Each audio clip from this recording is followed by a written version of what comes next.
안녕하세요. 저는 돌대나귀를 키우고 있는 주부입니다.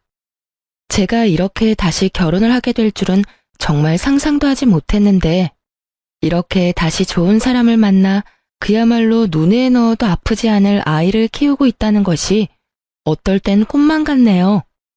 도대체 어떤 사연이 있길래 재호는 꿈도 꾸지 않았는지 한번 들어보실래요? 저와 남편은 같은 회사 동기로 서로 어려울 때 돕고 지내니 자연스럽게 만나게 되었고 1년가량 연애하다 결혼을 하게 되었습니다. 남편은 외동, 전 언니만 2명이 있었는데 언니들이 아직 시집을 가기 전이라 처음으로 생긴 사위라며 친정에선 저보다 남편을 더 아끼고 예뻐해 주셨고 시댁 역시 하나뿐인 며느리라고 저를 참 예뻐해 주셨습니다. 그렇게 제 앞날엔 꽃길만 가득할 거라 생각했는데 문제는 제가 전혀 예상치 못한 곳에서 일어나더군요. 당시 남편과 요즘 대부분 신혼부부가 그러하듯 돈 관리를 따로 하고 있었고 생활비 통장으로 일정 금액을 모아 생활하고 있었어요. 번 돈을 각자 관리하니 서로 터치할 일도 없고 좋더라고요. 그렇게 돈으로 언성 높이는 일 없이 평화롭게 지내던 어느 날, 생활비 입금해야 하는 날짜가 지났는데 남편이 돈을 입금하지 않고 있더라고요. 전 대수롭지 않게 남편이 잊었나 보다 하고 생각했고 남편에게 돈을 보내라고 했어요. 여보, 생활비 아직 안 들어왔더라? 시간 날 때 보내놔. 아, 맞다. 알겠어. 조금 있다가 보낼게. 이렇게 철석같이 대답하던 남편은 며칠이 지나도 생활비를 입금하지 않았고 전 마찬가지로 또 잊었나 보다 생각하며 대수롭지 않게 여기고 있었죠. 저 역시 잠깐 확인만 하고 잊기도 했었고요. 그렇게 또 며칠이 지나고 남편과 함께 맞춰 연차를 쓰고 오랜만에 늦잠도 늘어지게 자고서 남편과 함께 늦은 아침밥을 먹고 있는데 휴대전화에 미남 문자가 오는 것이 아니겠어요?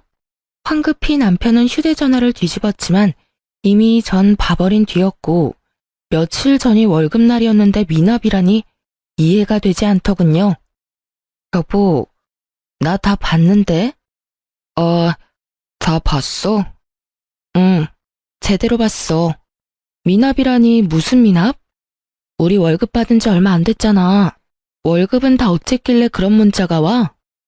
저의 직설적인 물음에 우물쭈물 애꿎은 입술만 잘근잘근 씹어대던 남편은 이내 저에게 모든 사실을 털어놓더군요. 그게 사실은 부모님이 힘들다고 하셔서 도와드렸어. 뭐?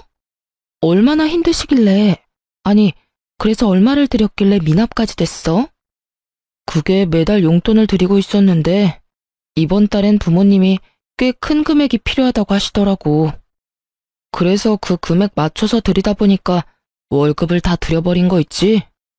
나름 계산해서 드렸는데 드리고 나니 내일 돈이 더 있더라고. 저로서는 남편의 말이 이해가 되지 않았어요. 제가 알기론 시댁도 못 사는 편이 아니었는데 굳이 아들 돈까지 다 끌어다 쓴다는 사실이 제 상식선에선 이해가 되지 않더라고요. 아니 여보, 말을 좀 똑바로 해. 그렇게 두루뭉술하게 이야기하지 말고. 아버님 요즘 일 힘드셔? 아님 다른 이유가 있는 거야? 무슨 이유길래 부모가 자식 생활도 되지 않게 돈을 다 가져가시냐 이 말이야. 당신이 똑바로 설명을 해야 내가 돕든지 말든지 할 거 아니야. 저는 도무지 이해되지 않는 상황에 남편을 닥달하기 시작했고 남편은 마지못해 상황을 털어놓더군요. 아버지가 사업을 확장 중인데 거기에 돈이 꽤 들어가나 봐. 그래서 있는 돈 없는 돈 다 끌어다 써서 생활비조차 없다지 뭐야. 그래서 생활비도 좀 드리고 이것저것 필요한 돈도 좀 드리다 보니 이렇게 돼버렸어. 정말이지 미치고 팔짝 뛸 것만 같더라고요. 자식이 부모님 도와드리는 거? 제가 그것까지 이해 못하는 건 아니에요. 아니, 도와주는 말 자체가 성립이 되지 않는다고 생각합니다. 이때껏 키워주신 은혜가 있는 건데 당연히 해드려야죠. 그런데 그것도 본인이 감당이 될 선까지 해드려야 하는 거 아닐까요? 이러나 저러나 제 입장에선 상황이 참 어이없는 것은 맞지만 그래도 어쩌겠어요.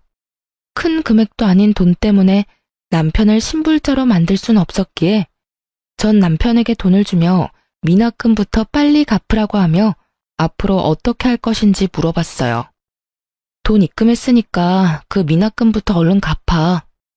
고마워, 여보. 정말 진짜 고마워. 이번이 마지막이야. 알겠지? 알겠어. 앞으로 이런 일 없도록 할게. 그래. 말이 나왔으니까 하는 말인데 앞으로 어떻게 할 예정이야? 계획은 있으시대? 이미 벌인 사업 어쩌시겠어. 계속 진행하실 모양이더라고.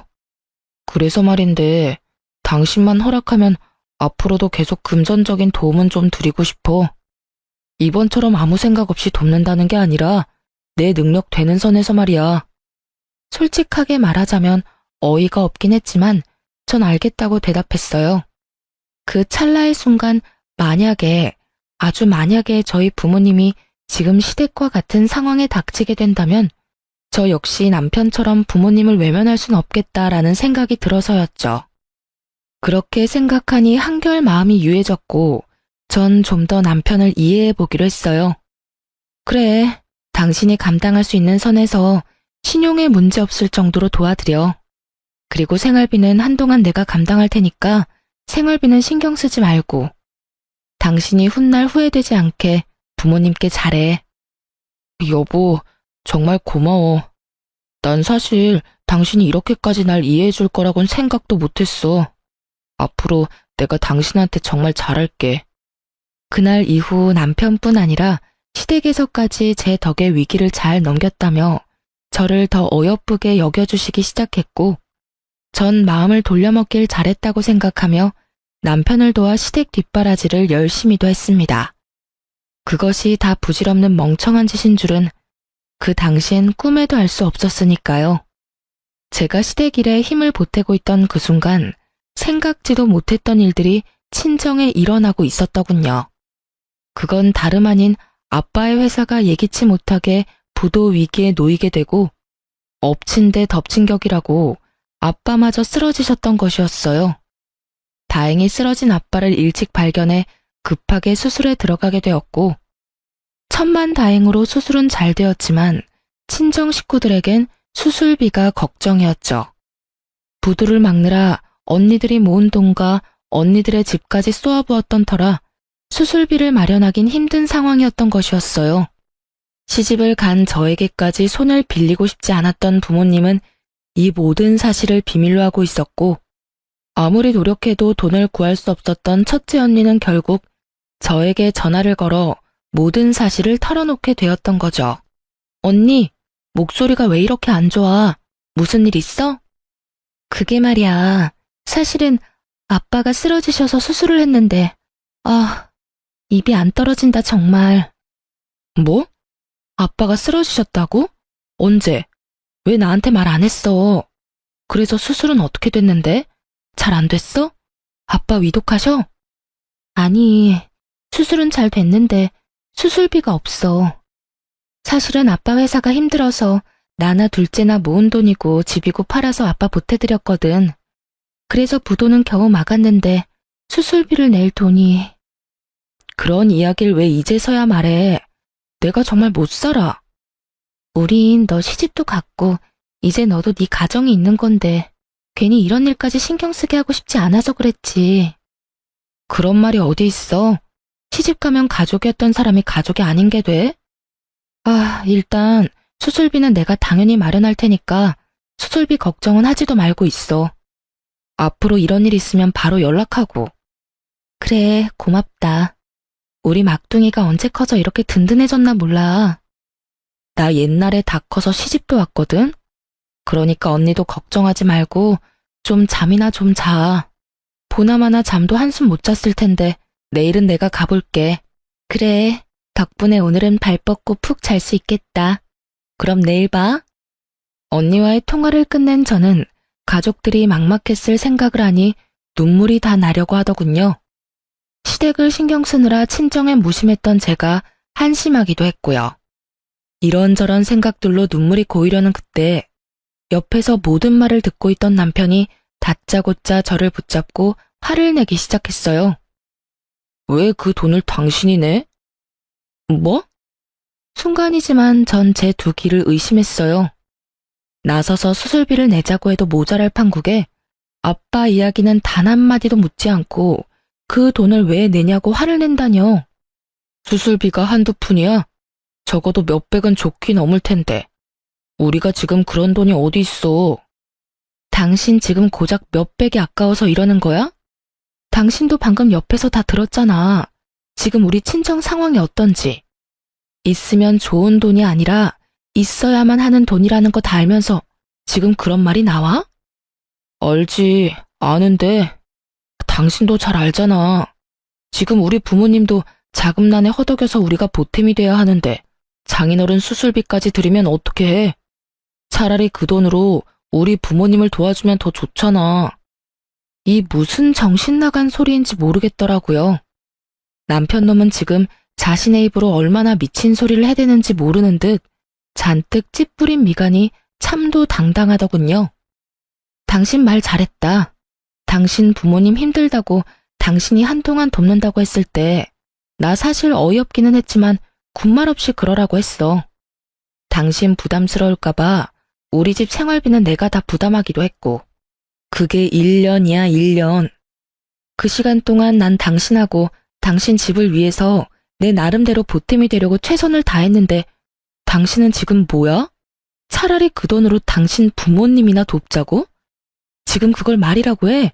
우리 아빠 수술비가 없다는데 당신 설마 우리 아빠한테 주는 돈이 아까워서 이러는 거야? 당신 그 정도로 최악인 남자였어? 아니, 아깝기는. 우리 집엔 자식이 나 하나뿐이라서 어쩔 수 없이 내가 도와야 했지만 당신 집은 아니잖아. 처형이 2명이나 있는데 왜 당신까지 나서서 도와야 하냐 이 말이지. 그것도 우리 집도 어려운 이럴 때 말이야.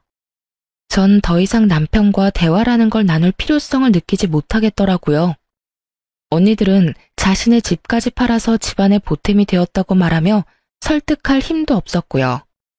아, 다 됐고 당신이 당신 돈으로 시댁 도왔듯이 나도 내가 모은 돈으로 아빠 수술비 드릴 테니까 상관하지 마. 그게 왜 당신 돈이야? 그건 부부 돈이지. 정신 차려. 그게 왜 부부 돈이야? 그건 엄연히 내가 벌어서 나 혼자 모은 내 돈이야. 이런 말 하는 거 치사해서 하기 싫었는데 당신이 당신 돈으로 뭘 하든 당신한테 아무 말 안 했으니까 당신도 내 돈으로 이래라 저래라 입대지 마. 신경도 쓰지 말라고. 알겠어? 제 말에 남편은 입을 꾹 다물고 저를 노려보더라고요. 양심이 있다면 그때라도 자신이 생각이 잘못됐다고 반성이라도 하는 모습을 보여야 정상일 텐데 제정신도 아니고 양심이라는 것도 없는 남편놈은 저를 향해 씩씩거리더니 이내 그 야밤에 자리를 박차고 나가버리더군요. 저도 화가 단단히 났던지라 그대로 나가버리는 남편의 모습을 보며 내가 말이 너무 심했나? 좋은 말로 잘 설득해 볼 걸 그랬나? 이딴 생각들은 전혀 들지 않았고 오히려 시원하게 욕 한마디 못해준 것이 후회스럽기까지 하더군요. 그렇게 저는 저대로 남편에 대한 섭섭함으로 씩씩거리고 있는데 시댁에서 전화가 오더군요. 그 야밤에 어딜 갔나 했더니 우리 부모님 노래를 부르던 남편놈은 시댁으로 가 모든 사실을 다 잃은 듯 했어요. 당장 시댁으로 오라는 시모의 목소리가 날카로웠거든요. 전 망설임 없이 시댁으로 향했고 시댁에 들어서니 남편놈은 방으로 쏙 들어가더니 나오지 않더군요. 시부는 언짢다는 듯 팔짱을 끼고 앉아 있었고 시모는 가타부타 묻지도 따지지도 않고 화를 내기 시작하더군요. 네가 제정신이니? 출가 외인인 네가 왜 친정일에 끼어드는 거야? 그것도 다른 일도 아닌 돈 드는 일에. 원래가 그렇다. 시집간 딸은 친정일에 함부로 나서서 돕고 그러는 거 아니다. 이 말도 기가 막히는데 그 뒤를 잇는 말들은 그야말로 한 편의 막장 드라마를 연상케 하더라고요. 네 언니들도 있으니 언니들이 알아서 할 게다. 사돈 처녀들 능력 좋은데 왜 굳이 너까지 나서니?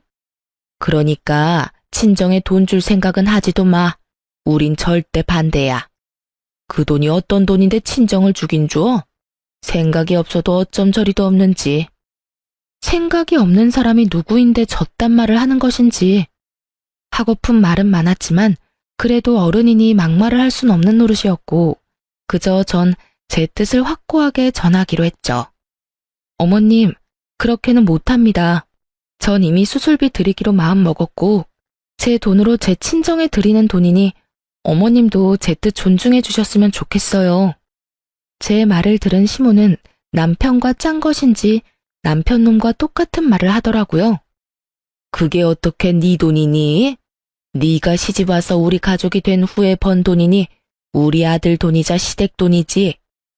그런 논리라면 그이가 지금 버는 돈뿐만 아니라 아버님 사업으로 벌어들이는 수입까지 다 제 돈도 된다는 말인데 앞으로는 이 돈 저 돈 할 필요 없이 막 끌어다 써도 되겠네요? 그렇죠, 어머님? 그런 뜻 맞죠? 개떡 같은 논리를 펼치는 시모에게 저 역시 찰떡 같은 논리로 맞대응해 주었고 시모는 누구보다 빨리 선을 딱 그어버리더군요. 어머, 넌 말을 참 이상하게 한다. 그건 아니지. 내 아들이 번 돈은 내 아들 돈, 우리 남편이 번 돈은 우리 집 돈이지.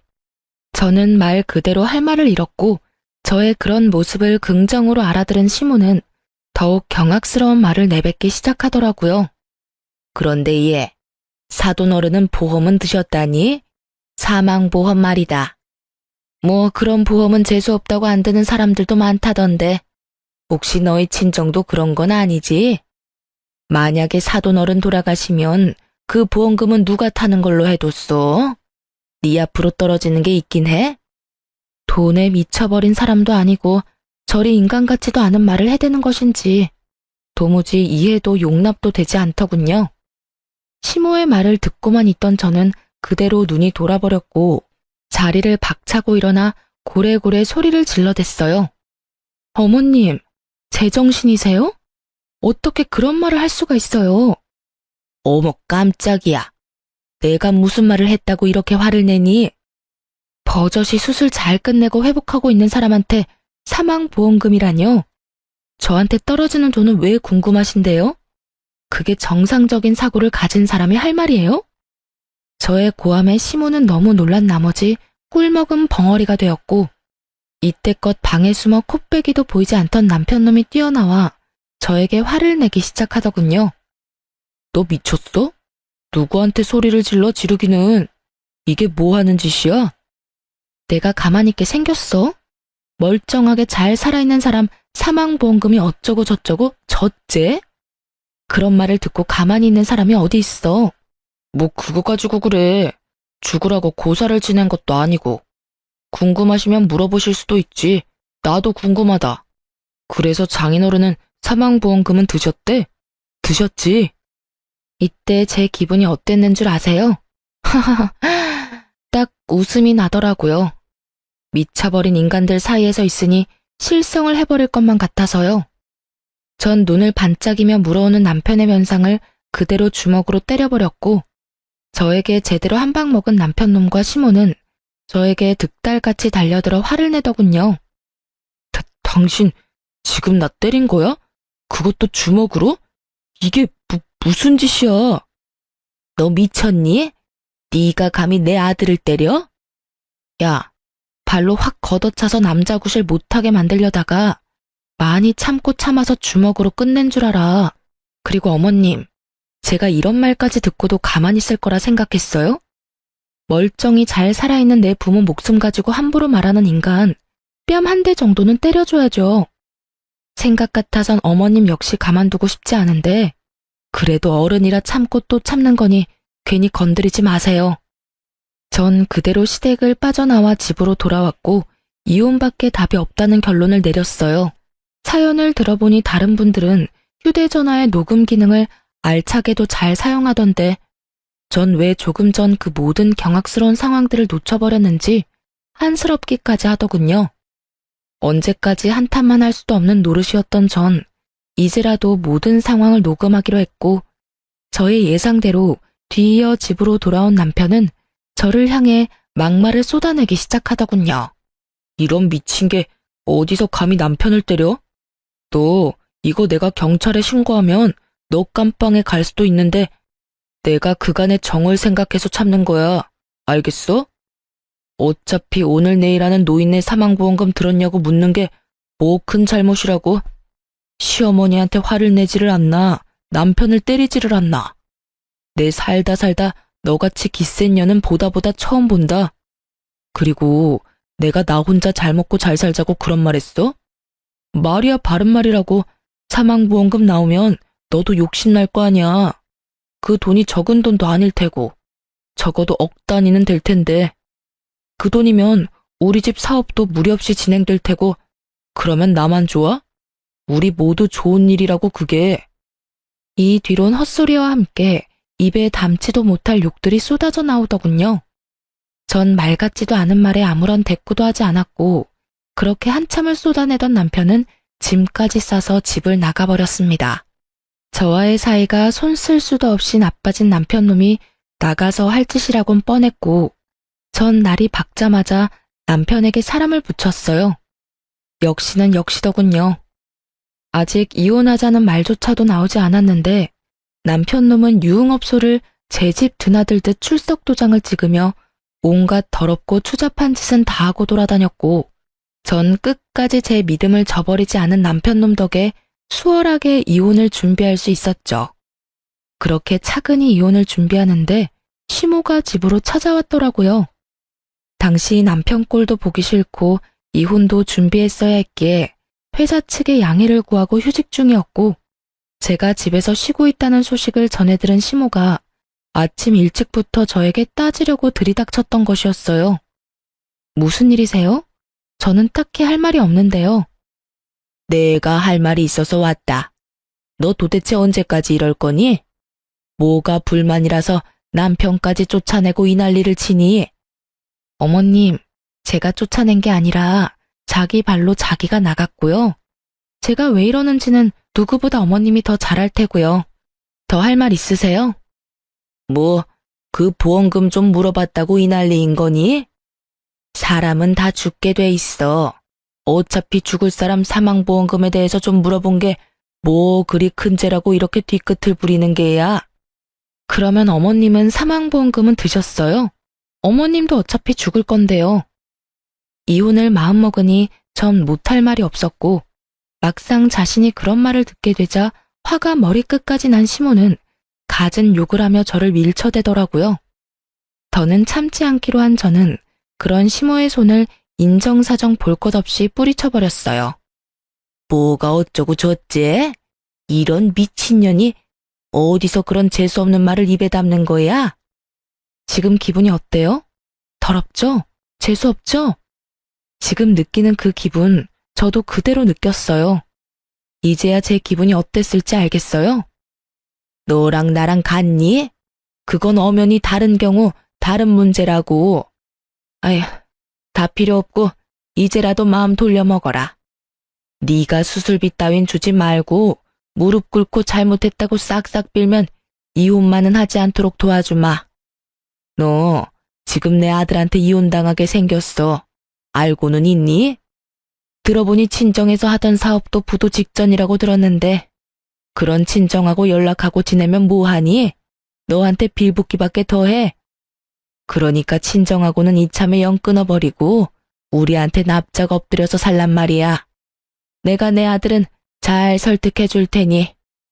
이혼하라고 하면 누가 겁이라도 낼 거라고 생각했는지 남편을 설득해 준다고 하며 시모는 있는 유세 없는 유세는 다 불어댔고 그 모습을 지켜보던 전 코웃음이 다 나더군요.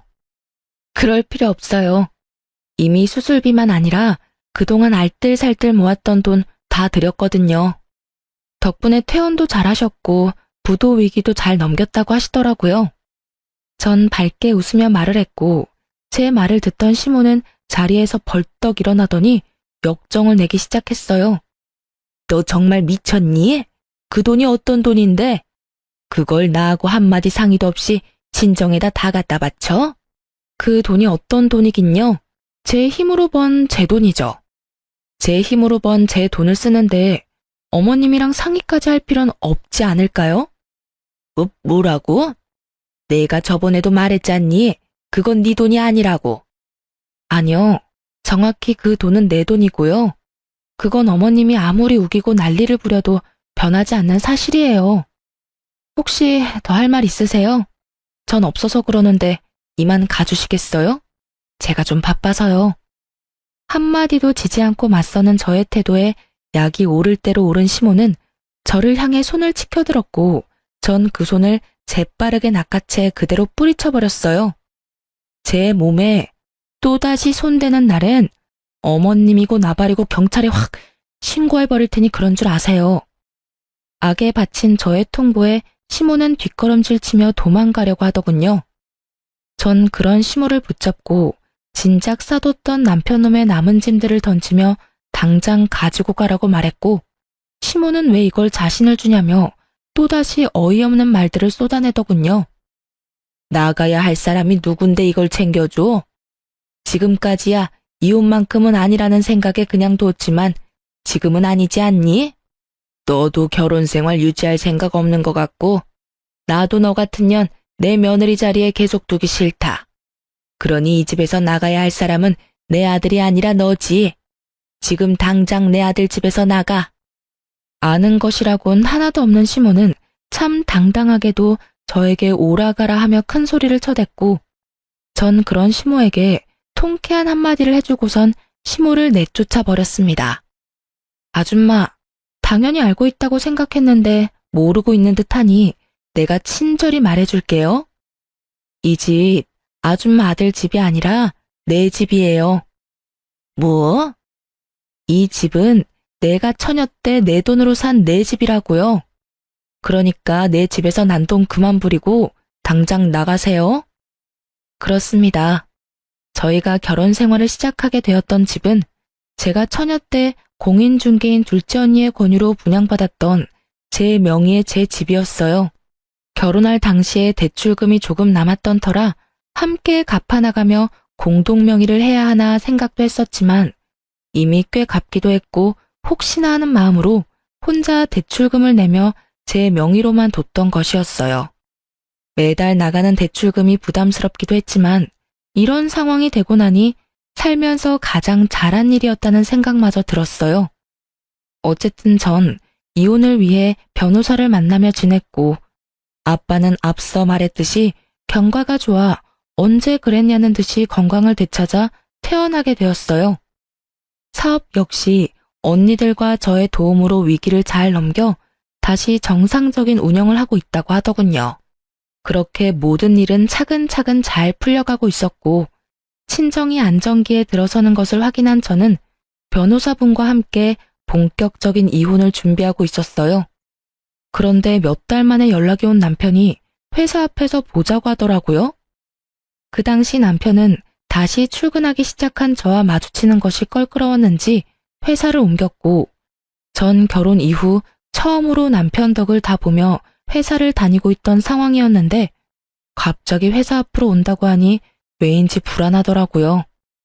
그래서 전 제가 남편 회사 앞으로 간다고 했고 그렇게 몇 달 만에 남편 얼굴을 보게 되었어요.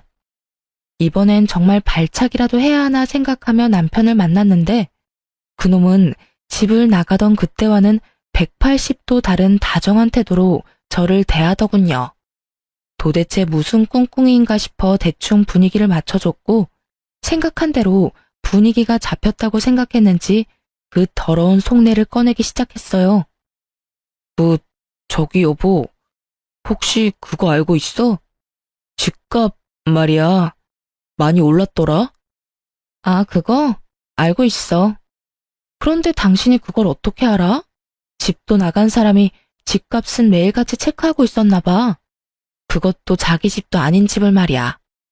에이, 무슨 말을 또 그렇게 해. 어쨌든 우리 집 지금 팔아야 하지 않을까? 지금 많이 오른 것 같은데. 우리 집이라는 말이 상당히 거슬렸지만 일단 참고 분위기를 맞춰보기로 했어요. 그쯤 되니 그 뒤로 나올 말이 궁금해서 미칠 지경이었거든요. 그렇지 않아도 겸사겸사 해서 내놨어. 정말이었어요. 이혼도 할 마당에 그 집에서 살 생각도 없었고 때마침 집값도 말도 안 되게 오르고 있었던 터라 팔릴 때 빨리 팔아버리려고 내놨었거든요. 왜 그런 중요한 일을 나한테 안 알린 거야? 왜라니? 화난다고 집 나가버려서 이날 이때까지 연락 한 통 없이 안 들어온 사람이 누군데? 그런 사람한테 내가 굳이 연락해서 알릴 필요가 있다고 생각하는 거야? 아니, 다 때려치우고 당신이 나한테 지금 따질 입장이나 된다고 생각하는 거야? 따지는 게 아니라 물어보는 거지. 묻지도 마. 어차피 그 집 당신 집 아니고 내 돈으로 산 내 집인데 당신이 무슨 권리로 궁금해해? 관심 꺼주라 제발. 싸움의 시작부터 끝까지 그 무슨 도돌이표 같은 상황과 대화인지 남편놈은 제 말에 화가 난 듯해 보였지만 애써 그 화를 누르며 가짠치도 않은 연기를 펼치기 시작하더군요. 여보, 무슨 말을 그렇게 섭섭하게 해. 나 지난 몇 달 동안 정말 후회도 많이 하고 반성도 많이 했어. 그깟 자존심이 뭐라고. 내가 미안해 여보. 나가보니까 알겠더라. 나한테 당신이 얼마나 소중했는지. 내가 얼마나 당신을 사랑하는지 말이야. 나 당신 없이는 못 살아. 내가 이렇게 빌 테니까 나 한 번만 용서해줘. 바로 어제도 밤새도록 업소에서 술 처마신 것을 뻔히 다 알고 있는데 입술에 침 한 번 바르지 않고 거짓말을 하는 꼴을 보고 있자니 구역질이 다 올라오려고 했어요.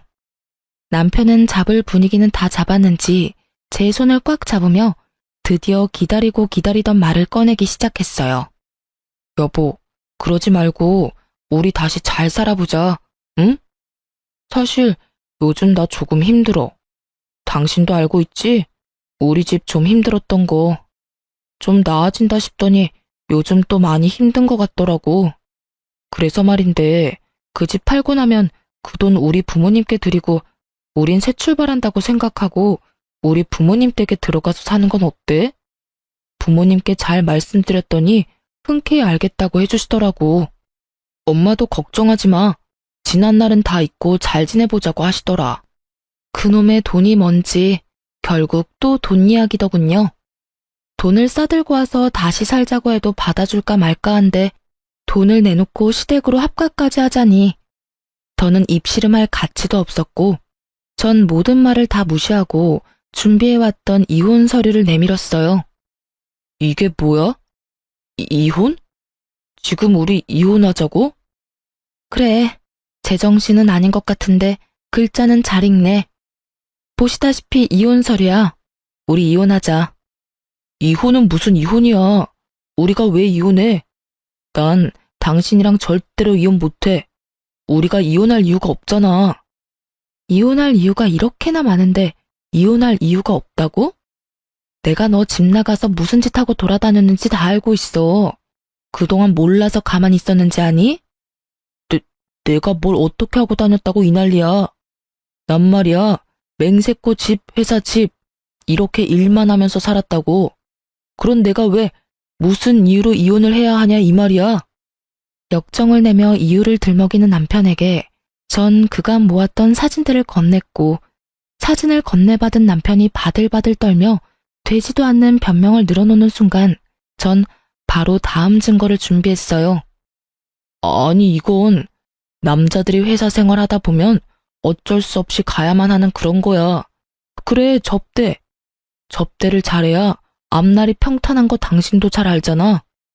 내가 가고 싶어서 간 게 절대로 아니고 어쩔 수 없이, 정말 어쩔 수 없이 질질 끌려간 거라고.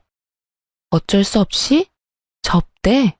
넌 접대하는 인간이 매일 밤마다 혼자서 세상을 다 가진 미소로 이딴 데나 들락날락하냐? 네가 접대하는 상대가 투명인간이라도 되나 봐.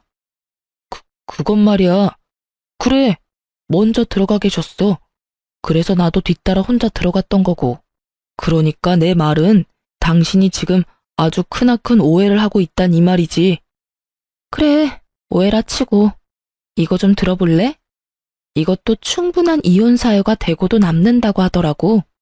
남편의 말이 끝남과 동시에 전 다음 증거인 시모가 저에게 온갖 욕을 하는 녹음 파일을 스피커폰으로 틀어버렸고 그 날카롭고도 상스러운 시모의 욕설들이 가게 안을 가득 채우며 울리기 시작했어요. 가게 안 사람들의 반응은 단연 뜨거웠고, 특히 기혼 여성들의 반응은 말로 할 수 없을 만큼 뜨겁더라고요. 상황이 그렇게 되자 남편은 제 휴대전화를 바닥에 내팽개치더니 발로 짓밟으며 소리를 고래고래 질러대더군요. 이게 무슨 짓이야? 너 미쳤어? 미쳤지? 이딴 걸 왜 녹음해놔? 왜 녹음했겠어? 너랑 이혼하려고 했지. 직접 들어보니까 어때? 네가 생각해도 이건 아니다 싶지? 아무리 화가 났다고 한들 어떻게 며느리한테 이런 욕까지 하냐? 대단하다 대단해. 뭐 그 덕분에 내 이혼은 한결 수월해지긴 했지만. 닥치지 못해? 이거 다 모함이야. 난 너하고 이혼할 생각도 없고 내가 이혼할 생각이 없는 한 너 역시 이혼은 꿈도 꾸지 않는 것이 좋을 거야. 지금 네 앞으로 생긴 돈이 얼만데 내가 미쳤다고 이혼하겠어? 말 그대로 남편이 눈이 돌아 미쳐 날뛰는데 순간적으로 무섭기까지 하더군요. 주변의 시선도 곱진 않았고요. 야, 정신 차려. 여기가 어딘지 잊었어? 여기 네 회사 앞 카페야. 회사 앞 카페에서 네 회사 사람 한 명 정도는 있지 않을까? 너하고 네 가족이 이렇게 인간 말종인 거 회사에 알려줘도 괜찮은가 봐. 남편은 그제야 큰일 났다 싶었는지 재빠르게 얼굴을 가리고선 가게를 나가버렸고 전 액정이 다 부서져 버린 휴대전화를 챙겨 가게를 나와버렸어요. 남편은 이혼을 거부했고 전 그런 상황을 예상했기에 바로 소송으로 진행했죠. 소송 과정에서 어쩔 수 없이 남편의 이혼은 회사에 알려졌고 이혼 사연은 숨겼지만 이미 카페에서 있었던 일을 목격한 이가 많아 숨긴 보람도 없이 더 나쁜 쪽으로 회사에 소문이 쫙 퍼졌다고 하더군요. 아니라고 해명하기엔 아예 아닌 일은 아니었고 그렇다고 무시하기엔 소문이 걷잡을 수 없이 돌아 이혼이 확정될 즈음엔 남편의 퇴사도 거의 확정된 상태라고 하더라고요. 굳이 회사에서 나가란 말은 하지 않았지만 동료들의 외면도 그렇고 하는 일마다 여자 팀원들이 딴지를 걸고 넘어지니 버티긴 참 힘든 상황이라고 했어요. 전 심우와 남편에게 위자료를 받고 이혼하게 되었고 이혼이 확정된 순간 남편의 일그러진 얼굴을 보는데 얼마나 통쾌하고 행복했나 모릅니다. 그렇게 몇 달은 정신없이 바쁘게만 보냈던 것 같아요. 회사 일이 워낙 바쁘기도 했고 이혼하고 나서도 이것저것 정리할 것들이 많아 혼자 정신없이 하루하루를 보냈어요. 그렇게 정신없이 보내고 있는데 전 남편이 퇴사했다는 소식이 들려오더니 어느 날에는 제 회사로 연락도 없이 찾아왔더라고요. 몰골이 많이 상한 얼굴로 눈물까지 글썽이며 그간의 정을 생각해서 한 번만 도와달라고 매달리더군요. 여보, 제발 나 한 번만 도와주면 안 될까? 갑자기 찾아와서는 다짜고짜 그게 무슨 말이야. 나 정말 너무 힘들어서 그래. 내 꼴 보이지? 나 요즘 이러고 살아. 집도 망하기 직전이고 여기저기 끌어다 쓴 돈은 많은데 회사도 그만둬서 돈 나올 구멍이 없어. 내가 오죽하면 여기까지 왔겠소. 그러니까 우리가 함께 살던 정을 생각해서라도 한 번만 도와주라, 응? 정 같은 소리 한다 진짜. 너하고 나 사이에 남은 정이 있을 거라고 생각하는 거야? 내가 도와줄 거라 생각했던 거야? 너하고 네 부모가 나한테 어떻게 했는데 그걸 다 잊었어? 난 너한테 도와줄 돈 같은 건 없으니까 꿈 깨고 네 살 길 네가 알아서 찾아봐. 여보, 그러지 말고 제발 한 번만 도와줘. 내가 다 잘못했다니까. 아직 모르겠어? 당신이 반성하든 말든 이제 상관없어. 우린 이혼했고 당신하고 나하고 이제 남남이야. 그러니까 애꿎은 날 찾아와서 이딴 소용없는 짓거리 하지 말고 이럴 시간에 취업 자리나 알아봐. 여보, 제발. 당신 위자료도 많이 받고 아파트 판 돈도 있잖아. 그러지 말고 조금만 도와줘. 아니, 빌려줘. 내가 빨리 취업해서 다 갚을게. 이자까지 쳐서 갚을게. 각서 쓰라고 하면 각서라도 쓸 수 있어. 이윽고 전 남편은 무릎까지 꿇고 빌기 시작했고 전 도무지 말이 통할 것 같지 않은 전 남편 놈을 경찰에 신고해버렸어요. 제가 경찰에 신고하는 모습을 본 전 남편은 저에게 욕을 하고선 도망을 가버렸고 그 후론 저를 찾아온다거나 연락을 해오는 일은 없었어요. 그렇게 그 지긋한 악연은 끝이 났고 전 위자료와 집을 정리한 돈으로 3층짜리 빌라를 매매했어요. 경매로 나온 급매물이라 시세보다 많이 저렴하게 매매를 해 리모델링도 깨끗이 해서 세를 놓게 되었죠. 시세보다 적은 보증금과 월세로 내놓은 덕에 공실은 빠르게 채워졌고 제일 작은 한 곳만 남아 적당한 사람이 나타나지 않는다면 저라도 들어가서 살아야겠다고 생각하고 있었어요. 그렇게 제가 사는 것으로 생각이 굳어져 가던 어느 날 마침 그 집을 보고 싶다는 사람이 나타났다고 하더라고요. 마침 저도 쉬는 날이기도 했고 어떤 사람들인지 보기 위해 빌라로 향했어요. 그런데 그곳에 누가 있었는지 아세요? 네, 맞아요. 전 남편과 전 시모가 중개사분과 함께 저를 기다리고 있더라고요.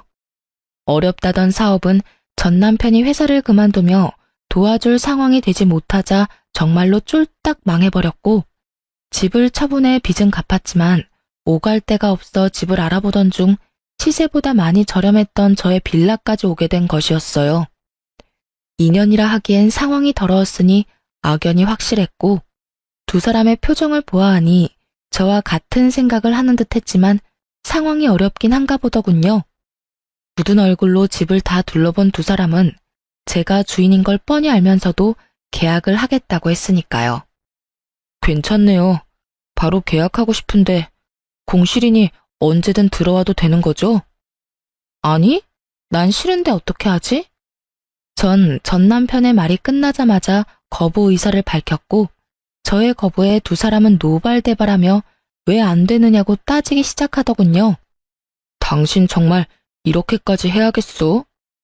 너 정말 몹쓸애구나. 그래도 한때는 가족이었던 사이인데 꼭 이렇게 매정하게 굴어야겠니? 이 와중에도 두 사람은 저를 천하의 못된 년으로 몰기 시작했고 전 두 사람의 말을 싹 무시한 채 중개사분에게 다시 한번 말했어요. 사장님, 다른 사람들로 알아봐 주세요. 네? 그래도 이분들이 계약하신다고 하는데. 이분들이요, 행실이 더러워도 너무 더러워서 세를 줄 생각이 없어요, 제가. 그러니까 다른 사람들로 알아봐 주세요. 들어온다는 사람이 없으면 저라도 들어와서 살 생각이니까 정 안 되겠다 싶으시면 따로 연락해 주시고요. 충분히 의사를 밝힌 저는 자리를 벗어나려고 했고 그 순간 전 남편이 급하게 저를 붙잡으며 무릎까지 꿇고 애원을 하기 시작하더군요. 우리 가진 돈이 정말 없어서 그래. 여기 아니면 정말 길거리에 나앉게 생겼다고. 그러니까 제발 좀 살게 해주라. 조용하게 쥐 죽은 듯이 살기만 할게, 응? 잠깐이었지만 그런 전 남편의 모습이 불쌍해 보였던 건 사실입니다. 하지만 이 한 번의 호의가 또 어떤 결과를 낳게 될 것인지 누구보다 잘 알았고 잘 아는 만큼 뻔히 그려지더라고요. 그래서 전 다시 마음을 되잡았고 애원하고 있는 남편에게 이렇게 말해주었어요. 네가 한 짓을 다 잊었어? 우리 아빠 수술비 주지 말라고 하면서 사망보험금이나 묻던 네 짓거리 말이야. 그건 내 생각이 짧았어. 그땐 우리 다 힘들었잖아. 그래서 나도 판단력이 흐려져서 그런 실수를 했던 거야. 실수? 웃기고 앉아있다 진짜. 다 됐고 난 우리 부모님 죽기를 바라는 사람한테 도움이 될 생각은 죽어도 없으니까 다신 찾아오지도 연락도 하지 마. 야, 너 정말 내가 이렇게까지 매달리는데 그렇게까지 해야 해? 그냥 좋은 게 좋은 거라고. 불쌍한 인간 구해준다고 생각하고 한 번만 눈 감아주면 되는 거잖아. 난 이렇게까지 할 거고 너 같은 인간이 불쌍하다고 느껴지기는커녕 같은 공간에서 숨쉬고 있다는 것조차도 역겨우니까 다신 내 눈앞에 나타나지 마. 전 그대로 그 자리를 떠버렸고 그 후론 그 인간들의 소식은 듣지 못했어요. 물론 더는 찾아오는 일도 마주치는 일도 없었죠. 이렇게 전 남편과의 악연이 끊어진 지도 5년이란 세월이 지났네요. 그 사이 전 결혼을 했어요. 다시 재혼을 마음먹기까지 고민도 많이 하고 도망치기도 했었는데 그런 저를 끝까지 기다려주며 한결같은 마음을 쏟아준 멋진 남자와 결혼해 잘 살고 있습니다. 현재는 회사를 그만두고 처음 말씀드렸다시피 돌된 아들을 키우고 있어요. 저의 남편은 회사 동료였는데 제가 누구와 결혼했었는지, 왜 이혼하게 되었는지 누구보다 잘 알고 있던 남편이 처음 저에게 고백해올 때 얼마나 당황했는지 모릅니다. 처음엔 당연히 거부했었어요. 부담스럽기도 했고 남자가 지긋지긋하기도 했었거든요. 하지만 남편은 그런 저에게 한결같은 모습을 보여주며 제 마음의 문을 두드렸고 자신보다 저를 더 아끼는 남편의 모습에 결국 마음을 열게 되어 결혼까지 하게 되었어요. 제 인생의 결혼은 2번 다신 없을 거라고 생각했는데 이렇게 아들까지 키우고 있는 걸 보니 정말 사람 일은 모르는 일이다 싶어요. 몰상식의 끝을 달렸던 전 시댁과는 달리 현재 저의 시부모님들은 재산이 많진 않지만 작은 것이라도 나눠주시려고 안달인 분들이세요. 좋은 거, 귀한 거 있으면 어떻게 해서든 제 입에 넣어주려고 하시는데 제가 참 복이 많은 사람이라는 생각이 다 들더라고요. 베풀어 주시니 그만큼 저 역시 베풀게 되고 마음 써주는 것이 느껴지니 더욱 잘할 수밖에 없더군요. 굳이 노력하지 않아도 자연스럽게 행동과 마음이 그렇게 되는 거 있죠? 어떨 땐 친정보다 시댁에서 지내는 것이 더 편하게 느껴지니 말 다 한 거 아니겠어요? 하여튼 요즘엔 이보다 더 안녕하세요. 저는 평소 사연을 즐겨 듣고 있는 30대 애청자입니다. 평소 사연을 들으며 제가 겪은 일들이 떠오르곤 했는데 막상 이렇게 사연으로 적으려고 하니 떨려오네요. 긴 이야기가 되겠지만 모두 함께 해주세요.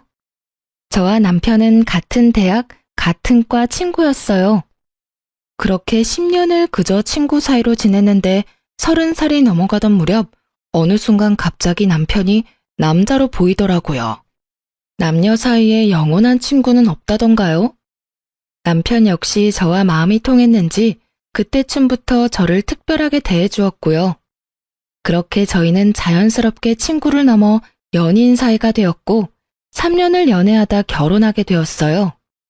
사실 사귄 지 1년쯤 됐을 때 결혼하려고 준비를 한 적이 있었어요. 그런데 그 당시에 갑자기 서방님이 여자친구가 임신했다고 알려오는 바람에 결혼 준비가 뒤로 미뤄지게 되었었죠.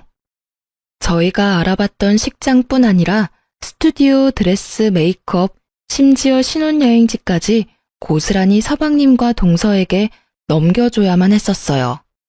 결혼이 미뤄진 것도 모자라 신중히 골랐던 모든 것이 무용지물이 되었을 땐 섭섭한 마음이 들었지만 워낙 오래 봐온 서방님께 가는 것이라 비교적 기쁜 마음으로 다 넘겨줬던 것 같아요. 그렇게 서방님이 먼저 결혼을 하게 되었고 저흰 2년이 지나고 결혼식을 하게 되었죠. 저희 시댁의 장점 중 하나는 식구들끼리 사이가 좋은 것이었는데요. 막 선을 넘는다거나 지나친 간섭, 연락을 한다거나 하는 막무가내의 것이 아니었어요. 그저 딱 적당하게 선을 지키며 돈독하고 화기애애한 것이었죠. 시부모님들도 다 좋으셨고 서방님 역시 저를 잘 따르고 잘 대해주었죠. 딱 한 사람, 동서만 빼고요. 저와 동서는 결혼하기 전에도 그렇고 결혼하고 난 뒤에도 딱히 부딪힌다거나 얼굴 붉히는 일조차도 없었는데 왜인지 모르게 동서가 저를 싫어한다는 느낌이 계속 들더라고요. 그 느낌은 제가 결혼을 하고 난 뒤 더욱 강하게 느껴지더군요. 누구 때문에 제 결혼이 2년이나 미뤄졌는데 모든 사실을 다 알고 있는 동서가 저에게 고마워하기는커녕 적대적인 감정을 숨기지 않으니 저 역시 동서에 대한 마음이 곱지 않았어요. 그렇게 동서와 저 사이엔 묘한 기류가 맴돌았고 결국 그 감정이 폭발하는 날이 오고야 말았죠. 그날은 제삿날이었고 전 반차를 쓰고 시댁으로 향했어요. 큰 불만은 없었어요. 시댁은 제사가 많은 집안이었는데 제가 시집 오던 해에 어머님께서 다 없애시고 1년에 2번만 하자고 해주셔서 큰 부담이 없었거든요. 전 생각했던 것보다 일찍 시댁에 도착해 먼저 제사 음식을 준비했고 1시간쯤 지나니 동서가 아이를 데리고 오더군요. 아이도 아직 어리고 하니 동서에게 일을 시킬 생각 따윈 없었기에 전 간단한 인사만 나누고 주방에서 하던 일을 계속하고 있는데 동서가 아이를 안고선 쭈뼛쭈뼛 주방으로 오더라고요. 이리저리 날뛰고 싶어 안달이 난 아이를 안고선 말이죠. 어찌나 그 속이 훤히 보이던지 시집살이 무언지 제대로 알려줄까 하고 고민이 다 되더군요. 하지만 일하기 싫어 안달인 사람 붙잡고 일을 시켜봤자 뭐하나 하는 생각도 들고 그렇지 않아도 힘든데 괜한데 힘을 빼고 싶지 않아 그냥 아무 말도 하지 않았어요. 자신이 그렇게까지 하면 들어가서 쉬어라는 말이라도 할 줄 알았는지 동서는 이러지도 저러지도 못하고 서서 제 눈치를 살피더군요. 저는 끝까지 아무 말 하지 않고 제 앞에 놓은 산더미 같은 일에 집중하는 척을 했고 그런 저를 바라보던 동서는 이윽고 자기 아들 다리를 꼬집어 울려버렸어요. 제 눈으로 보고도 참 믿기지 않더군요. 아무리 상황이 그렇다고 해도 어떻게 자기 아들 다리까지 꼬집어 울릴 수가 있는 건지 제가 봤다는 생각은 전혀 하지 못하는 건지 동서는 소름이 끼치는 연기를 펼치기 시작하더라고요. 어머, 넌 또 왜 울어? 형님, 죄송해요. 저도 좀 도우려고 일찍 온 건데 아무래도 애가 울어서요. 방에 데리고 가서 좀 달래줘야 할 것 같아요. 연기력이 얼마나 출중한지. 만약 제가 동서가 꼬집는 장면을 목격하지 못했다면 깜빡 속을 만한 연기력이었어요. 황당한 전 아무 대답도 하지 못하고 있었고 까무러치듯 우는 아기의 소리가 들리자 어머님이 나오시더라고요. 우리 손주 왜 울어? 둘째야, 너 내가 우는데 여기서 뭐하니? 들어가서 애나 달래렴. 원래 애가 어릴 땐 일하고 싶어도 못하는 거야. 네? 그래도 형님 혼자 일하시는데 저 혼자 들어가기 좀 그래서요. 아유, 됐어. 뭘 그런 눈치를 보고 그래? 눈치 주는 사람도 없는데.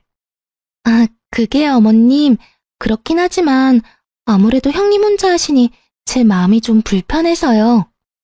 이렇게 말하며 동서가 절 보는데 모르는 사람이 보면 제가 눈치 줬다고 오해하기 딱 좋은 눈초리더라고요. 어머님 역시 동서의 뜻대로 저를 오해하셨는지 저를 빤히 보시기 시작하는데 이대로 참고만 있을 일은 아니다 싶더군요. 전 저를 향하는 시선을 무시한 채 일어나 손을 씻고 동서에게 다가갔어요. 그리곤 동서가 꼬집었던 허벅지를 보여주며 이렇게 말했죠. 동서, 조심 좀 하지 그랬어. 아까 동서가 여기 살 찝는 것 같던데. 여기 봐봐. 아직 빨갛네. 조심 좀 해. 얼마나 아팠으면 애가 까무러치면서 울겠어? 그리고 내가 무슨 말 했어? 난 아무 말도 하지 않았어. 들어가서 아들 먼저 달래줘. 갑자기 꼬집혀서 아픈 건 둘째치고 애가 많이 놀랐겠어. 제 말에 동서는 제가 봤다는 사실을 깨달았고 아이의 허벅지보다 더 붉어진 얼굴을 하고 고개를 숙이더군요. 어머님은 계속해서 찡찡거리는 아이를 안고 방으로 가신다며 주방을 벗어나셨고요. 어머님이 들어가신 후 동서는 숙였던 고개를 획 들더니 화를 내며 저에게 따지기 시작하더군요. 형님, 꼭 이렇게 제 망신을 주셔야 해요? 이왕 모른 척 해주셨으면 끝까지 모른 척 해주시면 되잖아요.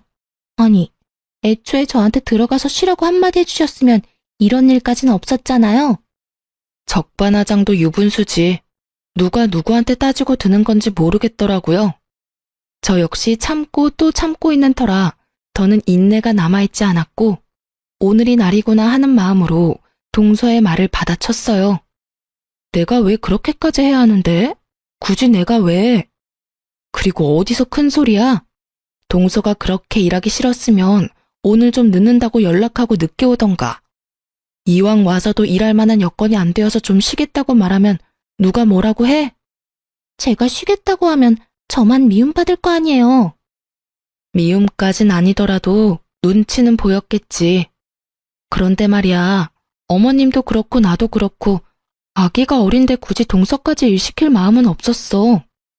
그런데 왜 말을 하지 않으세요?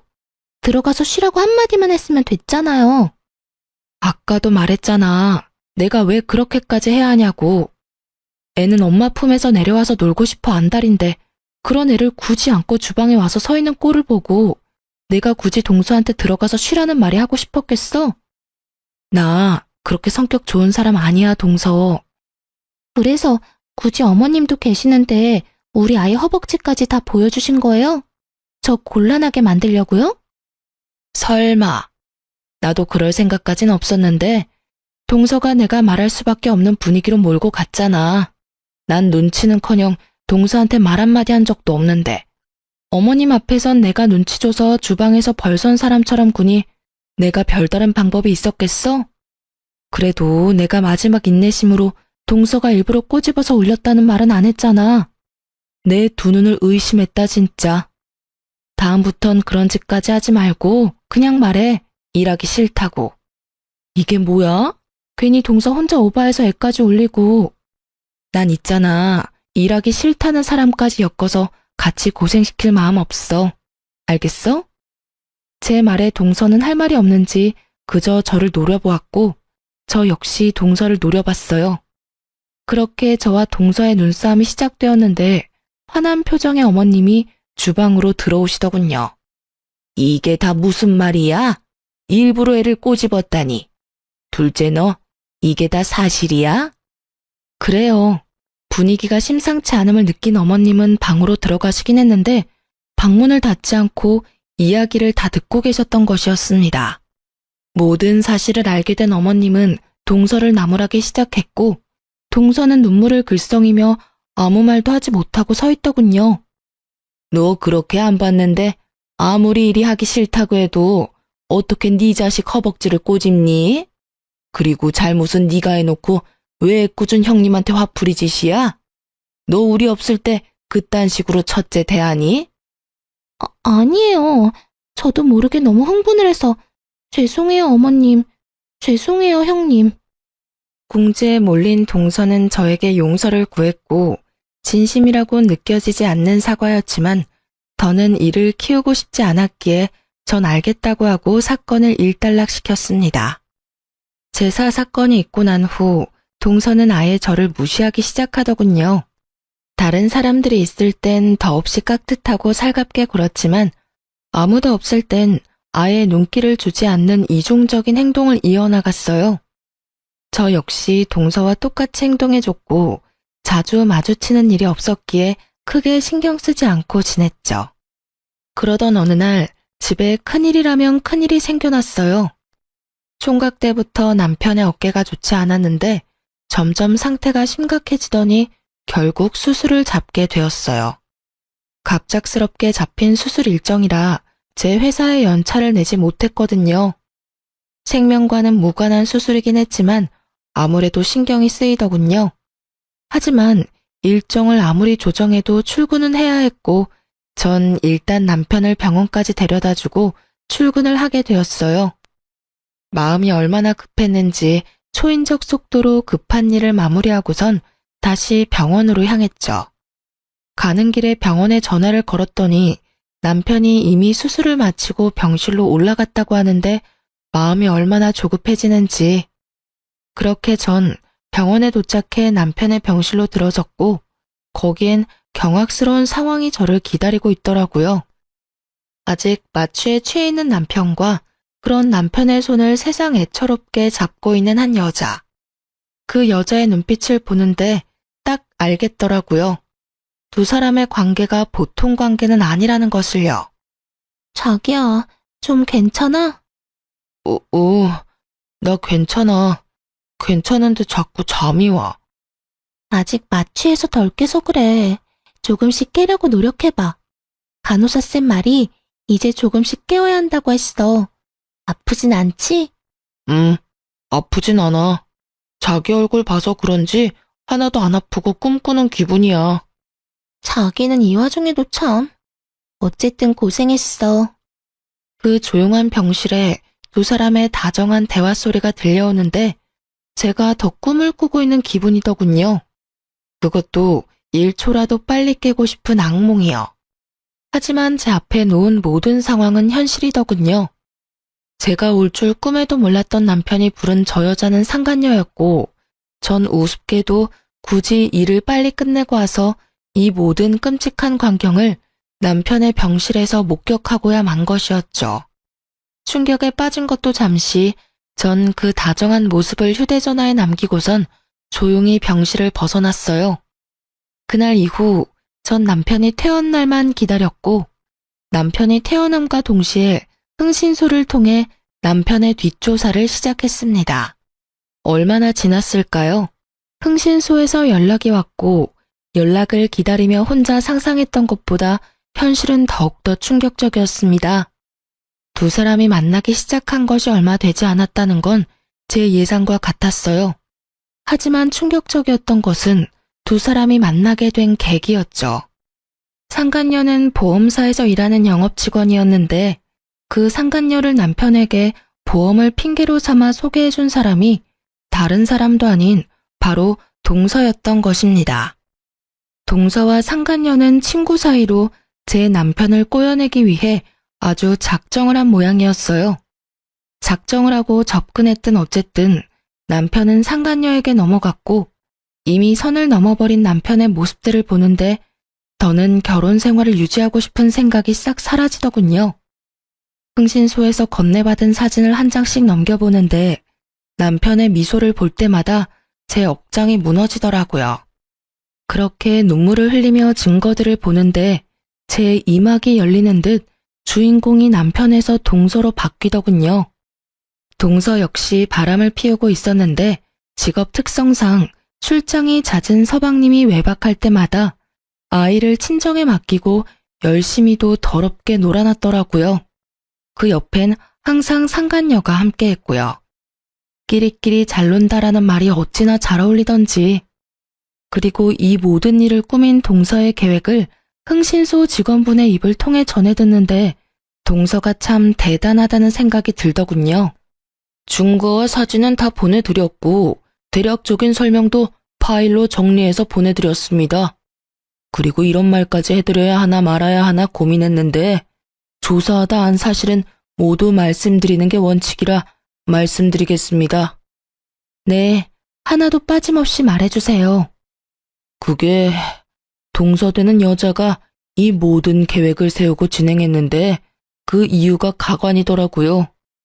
우리 직원이 카페에서 두 여자가 나누는 대화를 들었는데 동서라는 여자가 형님이 자신의 마음에 들지 않아서 그런다며 남편의 형을 제대로 자할 곳이라고 했다더라고요.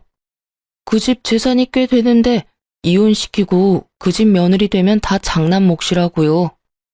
한 몫 크게 챙기면 자기 몫도 잊지 말고 나눠야 한다면서 각서까지 쓰고 나눠 가졌다고 하던데요. 물론 이 대화 내용도 모두 녹음했고 이 파일은 전화 끊는 대로 보내드릴 테니 확인해 보시면 될 것 같습니다. 하여튼 그 여자들 보통 여자들 아니니 사모님도 각별히 조심하시는 게 좋을 것 같아서 말씀드립니다. 아, 네. 감사합니다. 수고 많으셨어요. 전화를 끊은 저는 다시 한번 동서의 대범한 행동에 감탄을 금치 못했어요. 제가 아무리 마음에 들지 않는다고 해도 형님 자리를 바꿀 생각을 한다니. 대담하다고 해야 할지 영악하다고 해야 할지 모르겠더라고요. 하긴 그 정도 되는 여자이니 자기 배 아파 낳은 자식 허벅지도 그렇게 인정사정 없이 꼬집어 올렸겠지만요. 어쨌든 이미 모은 증거들은 확실했지만 저는 확실하게 하기 위해 남편의 휴대전화를 뒤져보았지만 이미 다 삭제한 것인지 아무것도 없더라고요.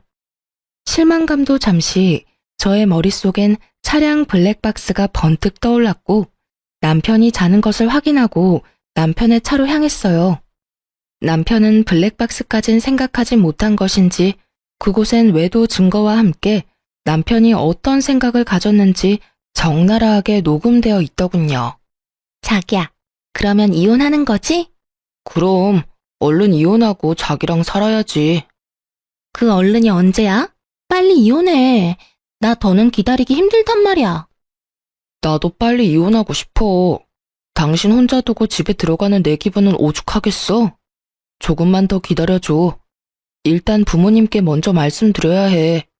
알잖아. 우리 부모님 그 여자 엄청나게 좋아하시는 거. 당연히 아들인 내가 우선이겠지만 그래도 혹시 모르니까 좋게 좋게 마무리 짓는 게 우리한테 이득이야. 알겠지? 알겠어. 어쩔 수 없지. 그런데 자기 마음은 확실한 거지? 확실히 나 사랑하는 거 맞냐고. 혹시 사는 건 그 여자랑 계속 살고 나랑은 바람만 피우면서 즐길 생각은 아니지? 그런 말이 어디 있어? 내가 자기를 얼마나 사랑하는지 몰라서 그런 말을 해?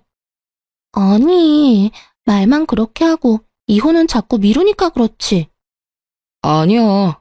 돌아가는 상황 조금만 지켜보다가 적절한 때 이혼 이야기 꺼낼 테니까 조금만 기다려줘. 자기 이거 받아. 저번에 이거 예쁘다고 했었지? 어머, 이거 내가 갖고 싶어 하던 샷땡 가방이잖아? 이 비싼 걸. 고마워, 자기야. 이 정도 가지고 뭘. 자기가 좋아하니까 나도 뿌듯하다. 다음엔 더 좋은 걸로 사줄게. 자기 최고야. 사랑해. 나도 사랑해. 상간녀가 만나는 남자가 한둘이 아니라는 사실을 꿈에도 알지 못하는 남편은 상간녀에게 푹 빠져 있는 돈 없는 돈 다 퍼다 쓰며 상간녀의 배를 불려주고 있더군요. 남편과 알고 지낸 지 15년. 사진으로 볼 때보다 더 큰 배신감이 밀려오며 눈물이 멈추지 않더라고요. 몇 시간을 울었는지 어느새 어둑하던 차 밖은 밝아지고 있었고 전 여전히 흐르는 눈물을 닦으며 복수를 계획했어요. 아침이 되었고 전 여전히 아무것도 모르는 척을 하며 출근하는 척을 하고선 미리 만나기로 약속해두었던 서방님을 만났어요. 다른 사람은 몰라도 서방님 역시 이 빌어먹을 상황의 피해자이니 모든 사실을 알아야 한다고 생각했기 때문이었죠. 갑작스러운 저의 연락에 의아해하던 서방님은 제가 내민 외도 증거들을 살펴보더니 무거운 입을 떼더군요. 형수님, 이게 전부 사실인가요? 안타깝게도 그래요, 서방님. 동서가 그 여자를 형한테 소개해줬고 형은 그 작전에 보기 좋게 넘어갔어요. 동서 역시 서방님이 집을 비울 때마다 남자들을 만나고 다니는 것 같더라고요. 늘 그 여자도 함께였고요. 저 이 여자 알아요. 이 여자 집사람 제일 친한 친구라고 했거든요.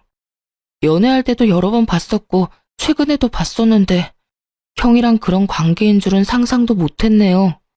어떻게 사람 탈을 쓰고 이딴 짓들을 할 수 있는지. 어쨌든 부모님께는 제가 말할게요. 조금만 기다려주세요. 제가 이야기 꺼내는 게 더 낫지 않을까요? 아니에요, 형수님. 이 여자 요즘 보험 핑계 대면서 부모님 댁에도 들락날락하고 있다고 들은 것 같은데 날 한번 잡아보려고요. 한 장소에 다 모였을 때 한 번에 터트리는 게 좋을 것 같아요. 기가 막히더군요. 외도도 모자라서 시댁까지 이미 들락날락하고 있었다뇨. 상간녀와 동서의 계획이 눈에 훤히 보이더군요. 보험을 핑계로 삼아 자연스럽게 시부모님들께 얼굴을 트며 좋은 인상을 남기려고 했겠죠. 이쯤 되니 동서라는 여자가 무섭게까지 느껴지더군요. 서방님도 저와 같은 생각이었는지 이럴 때일수록 신중히 해야 한다고 조금만 기다려달라며 증거들을 챙겼고 저는 서방님의 말을 따르기로 했어요. 표정을 보아하니 서방님 역시 이 상황을 곱게 넘길 생각은 없어 보였고 서방님의 계획이 더 현명하기도 했으니까요. 그렇게 전 서방님의 연락을 기다렸고 상간녀가 시댁을 방문한다는 연락을 받게 되었어요. 기다리고 또 기다린 날이었는데 막상 모든 걸 밝힐 날이 되니 심장이 떨어질 듯이 뛰기 시작하더라고요. 전 떨리는 마음을 진정시키며 시댁으로 향했고 시댁에 들어서니 시부모님은 물론이고 남편과 상간녀, 동서와 서방님까지 모든 식구가 모여있더군요. 저의 등장을 상상도 못했던 세 사람은 당황한 기색이 역력했고 남편과 상간녀는 티나게 저의 눈치를 살피기 시작하더라고요. 그 와중에 동서는 저에게 친근한 척을 하면서 다가오는데 당장이라도 친한 척 제 팔을 잡은 동서의 팔을 확 꺾어버리고 싶은 걸 얼마나 참았는지 모릅니다. 그렇게 제가 이성의 끈을 끊어먹을 위기에 처해 있을 때 서방님이 아버님께 준비한 증거들을 보여주며 상황을 설명하기 시작했어요. 아버지, 이거 좀 보세요. 이게 다 뭐야? 형이 저 여자랑 바람을 피우고 있더라고요. 두 사람이 만날 수 있도록 도움을 준 사람이 놀랍게도 제 집사람이었고요. 서방님의 말에 아버님은 믿을 수 없다는 표정으로 증거들을 살폈고 동서는 어느새 아버님 앞에 무릎을 꿇고 앉아 눈물을 흘리고 있더군요. 모든 상황을 그저 지켜보던 어머님은 보통 상황이 아니다 싶으셨는지 아이를 안고 방으로 들어가 버리셨고 아이가 자리에서 사라지자 아버님께서 남편에게 의중을 물으며 본격적인 대화가 시작되었어요. 이게 다 어떻게 된 것이야? 이 사진들이 전부 사실인 거야? 아버님은 사진을 흔들며 남편에게 물었고 남편은 차라리 잘 됐다는 투로 대답하더군요. 네, 보신 대로예요. 저 이 수정이와 만나고 있고 수정이 사랑해요. 뭐가 어쩌고 저째? 누굴 사랑한다고? 이 여자 수정이를 사랑한다고요. 그래서 드리는 말씀인데 집사람하고는 이혼하고 남은 여생은 수정이하고 살고 싶어요, 아버지. 제가 버젓이 자신의 옆에 앉아 있는데도 다른 여자를 사랑하고 있으며 그 여자와 살고 싶다는 남편을 보며 그나마 있던 미운정마저도 뚝 떨어지는 기분이 들더군요. 아버님 역시 저와 생각이 같으신지 남편을 가만히 노려보다 저에게 시선을 옮기신 후 차분한 말투로 질문하셨죠. 아가, 네 생각은 어떠냐? 넌 어떻게 하고 싶어? 저 역시 같은 생각이에요. 저딴 인간하고는 1분 1초도 같이 살고 싶지 않아요, 아버님. 그래. 일단 알겠다. 아버님은 고개를 끄덕이며 생각에 잠기신 듯 하더니 이내 고개를 들며 남편에게 통보하듯 말하기 시작하셨어요. 두 사람 말은 잘 들었고 그렇게 하도록 하자. 일단 결혼할 때 마련해준 집부터 비우거라. 네, 알겠습니다, 아버님. 당연한 듯 답한 저와는 달리 남편은 이런 상황은 계획에 없었다는 듯 언성을 높이기 시작하더군요. 아버지, 그게 무슨 말이세요? 집은 갑자기 왜 비워요? 아버지, 그 집은 저한테 주신 집이잖아요. 그러면 이제 제 집인데 저까지 왜 그 집에서 나와야 하냐고요? 그걸 몰라서 묻는 게야? 그 집은 너희 두 사람이 결혼한다기에 준 집이었다. 엄연히 따져 말해보자면 네가 아니라 내 며느리한테 주는 뇌물과도 같은 거였어. 모자란 내 아들 잘 데리고 살아달라고 뇌물로 준 집인데 두 사람이 이혼한다고 하니 당연히 집은 다시 돌려받아야 하지 않겠어? 집은 비우는 대로 팔아서 며느리한테 위자료로 조금 줄 생각이니 그런 줄 알고 이번 주 내로 집부터 비우거라. 아버님은 최대한 차분하게 말씀하셨지만 그런 아버님과는 달리 남편은 더욱 언성이 높아지더라고요. 그럼 저는요? 그 집에서 나오고 나면 저는 어디에서 수정이랑 새 출발해요? 아, 새로 집 얻어주시려고요? 하긴 이 사람이랑 살았던 집에서 수정이랑 계속 사는 것도 좀 그렇긴 하겠다. 아버지, 그럼 집은 언제 얻어주실 건데요? 어쩜 저리도 머릿속이 텅텅 빌 수가 있는 것인지. 남편을 알고 지낸 세월이 15년인데 저렇게 생각 없는 놈이었다는 것을 처음 깨달은 저 자신이 참 한심스럽더군요. 저리 한심한 새끼인 줄도 모르고 인생의 절반을 함께 했으니 말이에요. 저도 저 자신이 이렇게나 한심스러운데 아버님은 오죽하실까 하는 생각이 들었고 제 예상대로 아버님 역시 깊은 회의감이 드는지 긴 한숨 후 단호하게 말씀하시더군요. 네 놈은 이 상황에서 할 말이 그것뿐인 거야? 다른 사람한텐 몰라도 네 집사람한테는 용서를 구했어야지. 네가 그러고도 사람이라고 할 수 있는 게야? 네가 그러고도 집 해달라는 말이 입 밖으로 나오냐 이 말이다. 아버지 그건 어차피 이미 다 안 상황이고 이제 와서 사과 따위 해봤자 뭐예요. 달라질 게 없는데요. 이걸 말이라고 내뱉고 있는 건지. 정말 아버님만 아니었다면 그 자리에서 딱이라도 한 대 때리고 싶은 심정이더라고요. 그런 심정도 잠시 저보다 더 격분하신 아버님이 고작 딱이 한 대보다 더 큰 복수를 남편과 상간녀에게 해주시더군요. 그걸 말이라고 하는 게야? 그러면 어떻게 해요? 이미 제 마음이 그런 걸 어떻게 하냐고요? 그건 그렇고 집은 해주실 거죠? 저 수정이랑 같이 살 집 필요해요, 아버지. 아버지 장남이 길거리에서 사랑하는 여자랑 살 수는 없잖아요. 난 너 같은 놈한테 더는 지원해줄 생각 따위는 없다. 네 입에서 이혼이라는 말이 나오는 그 순간부터 난 아들 하나 없는 셈 치기로 했으니 아무것도 바라지 말거라. 아버지, 이러시는 법이 어디 있어요? 내 돈으로 내가 알아서 하겠다는데 법이 왜 나와? 더는 긴 말 하지 말거라. 난 그리 결정했고 한번 내린 결정은 절대 번복할 생각 따윈 없으니 혹여나 내가 죽으면 달라지겠지 하는 생각도 하지 말거라. 유언장에 다 적어놓고 죽을 거니 알겠느냐? 아버님의 말씀에 남편뿐 아니라 상간녀의 얼굴까지 사색이 되어버리더군요. 당연했죠. 남편이 가진 거라곤 재산 좀 있는 부모님이 다였는데 그마저도 다 끊길 위기이니 남편과 상간녀가 그리고 있는 미래가 달라도 너무 달라지는 처지가 되어버렸던 겁니다. 거기에다가 블랙박스를 통해 알게 된 사실으론 그나마 가진 직장마저도 상간녀와 함께 새 출발할 때 아버님께 투자받아 사업을 시작할 요량으로 직장에 사표를 내버렸고 곧 회사에서 나와야 할 상황이니 더욱 앞이 깜깜했겠죠. 사색이 된 남편은 이내 상간녀를 바라보았고 어쩔 수 없다는 듯 이렇게 말하더군요. 자기야, 이왕 이렇게 된 거 나 그냥 이혼하고 열심히 살아볼 테니까 자기도 나 믿고 열심히 살아줘.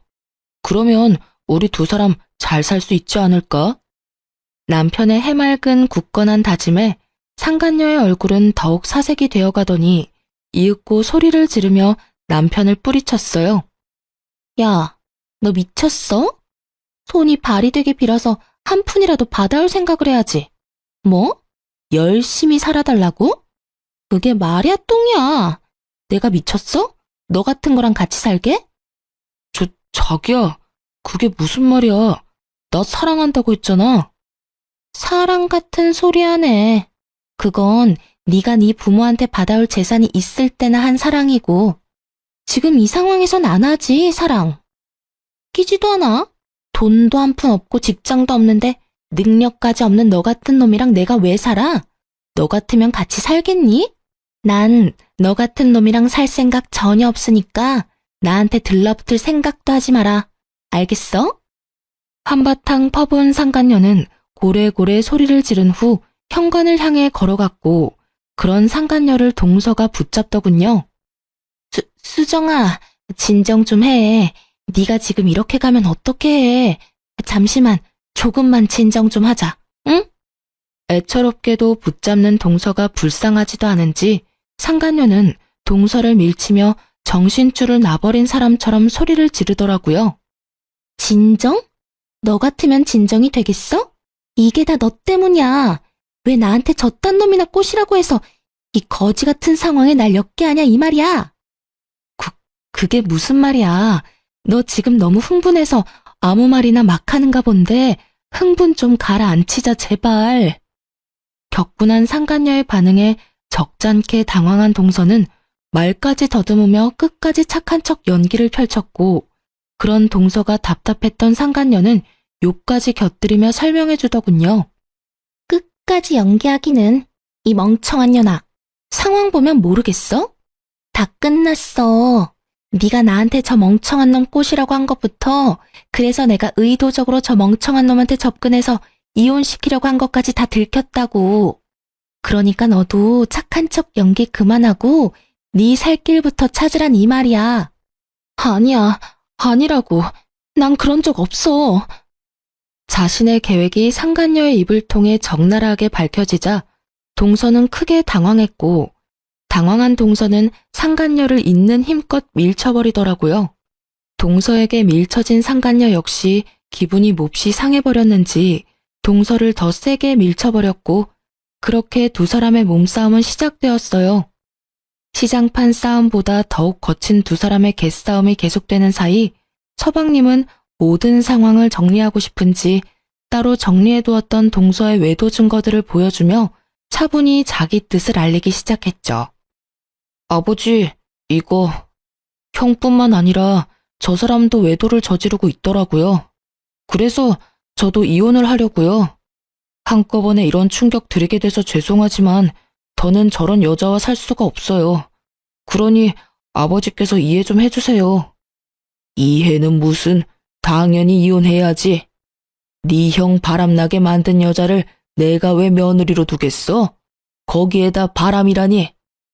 내 눈치 보지 말고 하고 싶은 대로 이혼해. 본격적인 본인의 이혼 이야기가 나오자 동서는 상간녀와의 몸싸움을 멈추고 서방님에게로 가 빌기 시작했고 서방님은 그런 동서가 꼴도 보기 싫다는 듯 눈도 마주치지 않더군요. 여보, 이혼이라니 그게 무슨 말이야. 이거 다 오해야. 거짓말이라고. 그리고 그 사진들도 다 조작된 사진들이야. 이건 다 모함이라고. 그러니까 내 말 좀 들어봐. 당신 이야기는 다 필요 없고 이제부터 난 당신한테 두 가지 선택지를 줄 거야. 두 가지? 그래, 두 가지. 첫 번째는 당신이 깔끔하게 이혼을 해주는 거야. 깔끔하게 이혼한 당신은 몸만 나가게 될 거고, 물론 아이는 내가 키울 거야. 그리고 두 번째는 지금 당신이 생각하는 그거야. 이혼하지 않고 온갖 변명을 대며 질질 끄는 거. 만약 당신이 그렇게 더럽게 나온다면 난 집을 팔아서라도 최고의 변호사를 선임해서 당신 주머니에 든 10원짜리 하나까지 탈탈 털어서 법정 최대 위자료로 받아낼 거야. 물론 이 경우에도 당신은 내 자식을 키우진 못할 거야. 서방님은 단호했고 동서는 머리가 잘 굴러가더군요. 그 짧은 순간에도 어떤 선택이 자신에게 더욱더 이득인지 판단을 내린 동서는 알겠다는 대답과 함께 시댁을 나가버렸고 이 모든 상황을 지켜보던 남편은 상간녀에게 빌기 시작하더군요. 자기야 제발. 나 자기 없으면 안 되는 거 잘 알잖아. 그러지 말고 다시 한 번만 잘 생각해봐. 응? 우리 아버지 말은 저렇게 했어도 나 절대 못 버려. 아버지 마음만 돌리면 우리 둘이 잘 먹고 잘 사는 일만 남은 거라고. 아직도 정신 못 차렸어? 다 끝났어. 끝났다고. 다신 나한테 연락하지 마. 알겠어? 상간녀는 매몰차게 남편을 뿌리치더니 동서와 마찬가지로 시댁을 나가버렸고 이제 남은 사람은 저뿐이었죠. 아무리 남은 사람이 저뿐이라고 하더라도 자신이 보여준 짓거리가 있는데 설마 저에게까지 매달릴까 싶었는데 남편 놈은 그 대단한 짓을 하고야 말더군요. 여보, 나 버릴 거 아니지? 우리 친구로 10년, 연인으로 3년이야. 부부로 산 세월까지 다 하면 15년이 넘는다고. 그간의 세월이 있는데 고작 이런 일로 나 버릴 건 아니지. 이 와중에도 그 흔한 미안하다는 사과 한마디 하지 않는 놈을 보는데 제 심정이 어땠는지 여러분은 짐작이나 가시나요? 말로 표현 못할 5만 가지 감정이 제 머릿속을 오가더라고요. 그중 가장 큰 감정은 배신감과 비참함이었어요. 절 얼마나 하찮게 그리고 우습게 봤으면 이 와중에도 사과 한마디 없이 저의 용서를 바라는 걸까 싶어서요. 참 대단하다 정말. 이 와중에도 나한테 미안하단 말 한마디가 없으니까 말이야. 그거야. 미안한 건 말하면 입 아프니까 굳이 안 한 거지. 나 당신한테 정말 미안해. 진심이야. 그러니까 나 한 번만 용서해줘. 내가 앞으로 정말 잘할게. 당신이 잘하든 말든 난 이제 상관없어. 난 아까 말했듯이 당신 같은 인간이랑 이제 1분 1초도 같이 살기 싫으니까. 여보, 제발. 그러지 말고 나한테도 기회를 줘. 기회? 내가 당신 마음 모를 줄 알아? 나한테 어떻게든 달라붙어서 아버님 마음 돌리려고 그러는 거잖아. 내가 정말 좋아서 아니라 당신이 아쉬워서 이러는 거 모르는 줄 아냐고. 내가 정말 바본 줄 알아? 이 상황에서 어떻게 나한테 기회를 달라고 부탁할 수가 있어? 당신 정말 뻔뻔하다. 난 당신이 이렇게까지 파렴치한 사람인 줄 정말 몰랐어. 정말 실수였어. 실수였다고. 우리가 함께한 세월이 15년인데 이까짓 바람 한 번쯤은 덮고 넘어가 줄 수 있잖아. 당신은 왜 그렇게 사람이 모질어? 제가 자기 사과를 받아주지 않자 도리어 화를 내는데 정말 어이가 없더라고요. 그러면서 제가 왜 이 인간 같지도 않은 인간이랑 그곳에서 입씨름을 하고 있는지도 모르겠고요. 그래서 전 준비했던 마지막을 해주었어요.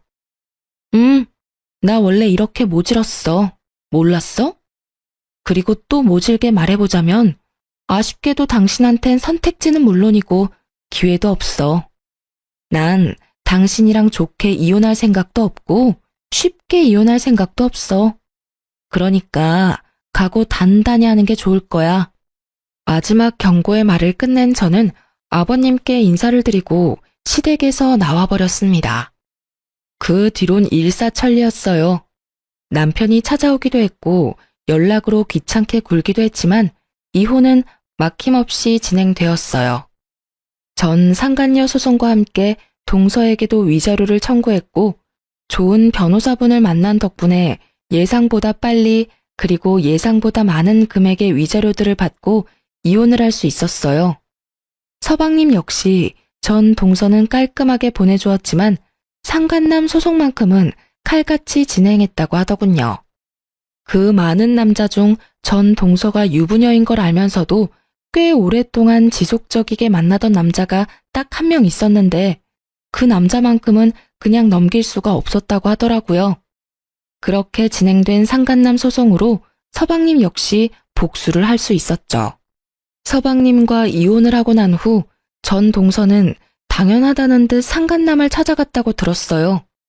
하지만 상간남 소송까지 당해 망신이란 망신은 다 당하고 돈은 돈대로 날린 상간남은 이미 그 여자에게 남은 마음이라곤 미움뿐이었고 그랬기에 전 동서를 받아주는 일은 없었죠.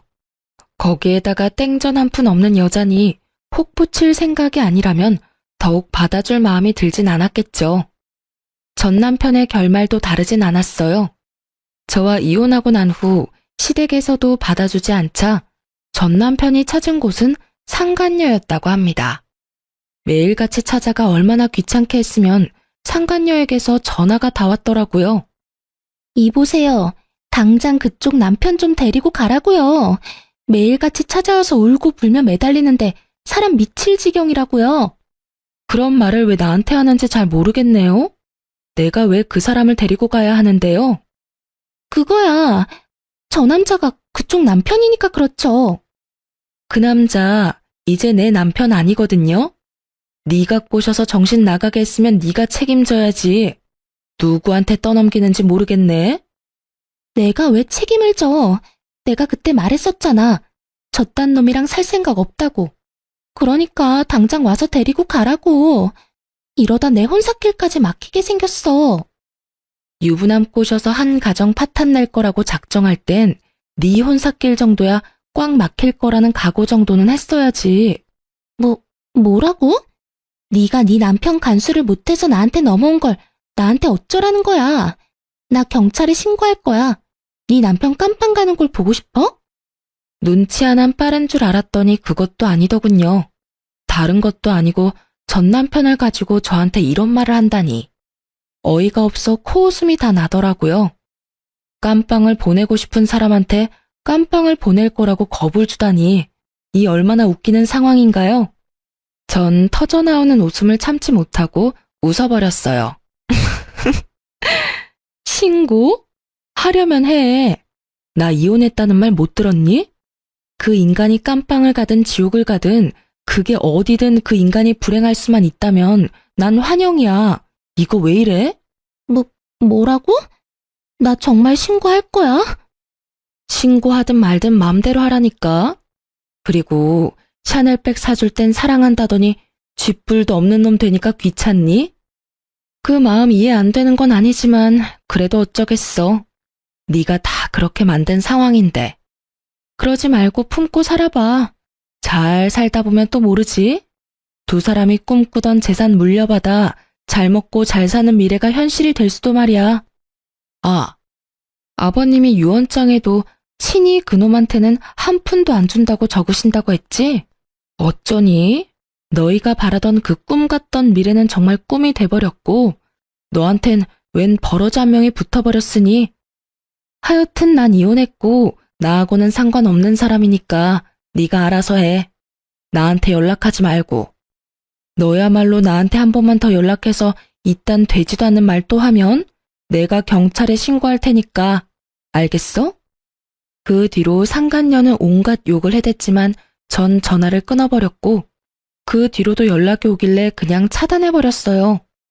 정말 신고라도 해버릴까 하고 생각한 적도 있었지만 신고해봤자 뭐 하겠어요? 이리저리 불려다니기만 하고 귀찮아질 것이 분명해 그만두기로 했죠. 그렇게 전 모든 연락을 차단해버렸고 서방님의 말론 상간녀 역시 전 남편을 나몰라라 하고 버렸다고 하더군요. 전 남편이 그 버림을 받기 전까지 하루가 멀다고 상간녀의 집과 회사까지 찾아가 애원을 넘어 난동까지 피우는 바람에 상간녀가 말한 대로 혼사길은 물론 회사까지 잘렸다고 하고요. 얼마나 통쾌했는지 모릅니다. 사실 위자료를 받은 것만으론 상간녀에 대한 제 분노가 다 사라진 건 아니었는데 제 가정이 박살난 것처럼 상간녀의 일상도 망가졌다고 하니 그것 참 통쾌하더군요. 그리고 그 뒤론 제가 예상했던 그대로더군요. 전 남편은 또다시 시댁으로 찾아가 손이 발이 되게 빌며 시댁에서 지낼 수만 있게 해달라며 빌었지만 아버님과 어머님은 받아주지 않았고 오갈 데가 아예 없었던 전 남편은 결국 퇴직금으로 작은 원룸을 얻어 살고 있다고 하더군요.